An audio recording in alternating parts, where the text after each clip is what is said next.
It was the graveyard of the old-fashioned western kind. It was on a hill, about 1.5 miles from the village. It had a crazy board fence around it, which leaned inward in places and outward the rest of the time, but stood upright nowhere. Grass and weeds grew rank over the whole cemetery. All the old graves were sunken in. There was not a tombstone on the place. Round-topped, worm-eaten boards staggered over the graves, leaning for support and finding none. Sacred to the memory of so and so had been painted on them once, but it could no longer have been read on most of them, now, even if there had been light. A faint wind moaned through the trees, and Tom feared it might be the spirits of the dead complaining at being disturbed. The boys talked a little, and only under their breath, for the time and the place and the pervading solemnity and silence oppressed their spirits. They found the sharp new heap they were seeking and ensconced themselves within the protection of the 3 great elms that grew in a bunch within a few feet of the grave. Then they waited in silence for what seemed like a long time. The hooting of a distant owl was all sound that troubled the dead stillness. Tom's reflections grew oppressive. He must force some talk, so he said in a whisper, Hucky, you reckon the dead people like it for us to be here? I wish I know it awful solemn like, ain't it? I bet it is. There was a considerable pause while the boys canvassed this matter ignorantly. Then Tom whispered, Say, Hucky, you reckon Hoss Williams hears us talking? Of course he does. I wish Dad said Mr. Williams, but I never meant any harm. But I can't be too particular how they talk about your dead people. This was the damper, and conversation died again. Presently, Tom seized his comrade's arm and said, What is it, Tom? and the two clung together with beating hearts. There it is again! Ah! Now you hear it? No! They're coming, Tom. They're coming. Hey, what do we do? I don't know. Think they'll see us? I don't know. Let's get behind the street. Oh, Tom, they can see in the dark. Same as cats. I wish I hadn't come. Oh, don't be afeared. I don't believe they'll bother us. We ain't doing any harm. If we keep perfectly still, maybe they won't notice us at all. I'll try to, Tom, but Lord, I'm all of a shiver. Listen! Look, see there? What is it? Stellafire. Oh, Tom, this is awful. Some vague figures approached through the gloom, swinging an old-fashioned tin lantern that freckled the ground with innumerable little spangles of light.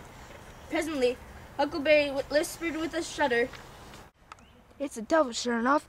3 of them. Lordy, Tom, we're gunners. Can you pray? I'll try, but don't you be afeared. They ain't gonna hurt us. No, lay me down to sleep. Shh! What is it, Huck? They're humans. One of them is, anyway.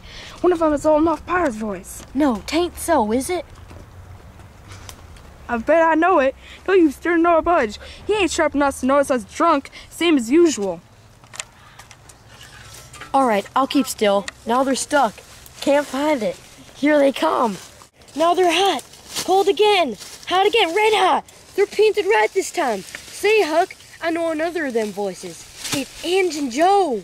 That's so, that murdering half-breed. I'd rather they had been devils the third sight. What can they be up to? The whisper died wholly out now, for the 3 men had reached the grave and stood within a few feet of the boys' hiding place. Here it is. Potter and Injun Joe were carrying a hand barrel with a rope and a couple of shovels on it. They cast down their load and began to open the grave. The doctor put the lantern at the head of the grave and came and sat with his back against one of the elm trees. He was so close the boys could have touched him. Men, the moon may come at any moment. They growled a response and went on digging. For some, there was no noise but the grating sound of the spades discharging their freight of mold and gravel. It was very monotonous. Finally, a spade struck upon the coffin with a dull, woody accent, and within another minute or 2, the men had hoisted it out of the ground. They pried up the lid with their shovels, got out the body, and exposed a pallid face. The barrel was ready, and the corpse placed on it, covered with a blanket, and bound to its place with the rope. Potter took out a large spring knife and cut off the dangling end of the rope, and then said, Now the cuss thing's ready. Sawbones, or you're just out another 5. Or here she stays. That's the talk. Look here, what does this mean? You required your pay in advance and I paid it. You done it. You done more than that. 5 years ago, you drove me away from your father's kitchen when I asked for something to eat. And you said there weren't any for good. And when I swore I'd get even with you, even if it took 100 years, your father jailed me for vagrancy. Did you think I'd forget? The Injun blood ain't need me for nothing. He was threatening the doctor with his fist in his face by this time. The doctor stuck out suddenly and stretched the ruffian on the ground. Potter dropped his knife and exclaimed, "You're not a boy, you hit my pard." The next moment he had grappled with the doctor, and the two were struggling with might and main, trampling the grass and tearing the ground with their heels. Injun Joe sprang to his feet, his eyes flaming with passion, snatched up Potter's knife, and went creeping, cat-like and stooping, round and round about the combatants, seeking an opportunity. All at once the doctor flung himself free, seized the heavy headboard of William's grave, and felled Potter to the earth with it, and in the same instant the half-breed saw his chance and drove the knife to the hilt in the young man's breast.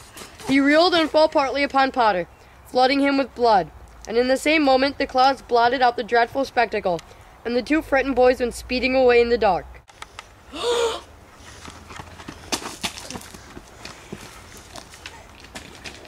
Presently, when the moon emerged again, Injun Joe was standing over the two forms, contemplating them.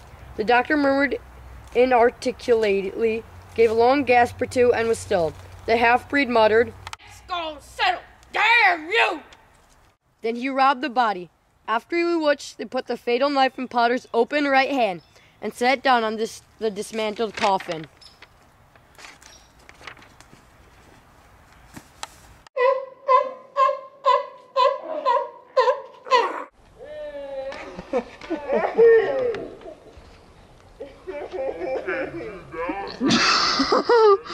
You just hit him in the face with the rock.